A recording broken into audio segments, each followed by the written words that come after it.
জানি তোমাকে আমি খুব কষ্ট দিয়েছি, আর সেজন্যই তুমি আজ অনেক দূরে। কিন্তু সেদিন তুমি সবচেয়ে বেশি কষ্ট পাবে, যেদিন তোমাকে কষ্ট দিতে আমি আর থাকবো না।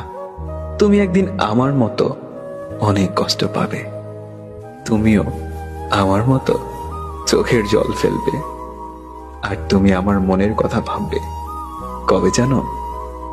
যেদিন তুমি আমার মতো সত্যি ভালোবাসবে।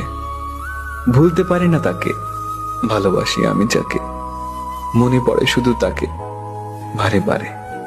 জানি না সে কত দূরে, তবুও আছে আমার মন জুড়ে। এখনো যে ভাবি তারে, সে কি আজও ভালোবাসে মোরে? যদি আমায় বলো তোমার কথা মনে পড়ে কতবার, আমি বলবো চোখের পাতা ঝরে যতবার। যদি বলো তোমায় ভালোবাসি কত, আমি বলবো আকাশে তারা আছে যত। তুমি কি অনুভব করতে পারো মোর হৃদয় ভাঙার বেদনা? তুমি কি শুনতে পাও আমার কল্পনা ভাঙার কান্না? যদি তুমি আমাকে বুঝতে, তবে আমাকে একা ফেলে চলে যেতে না।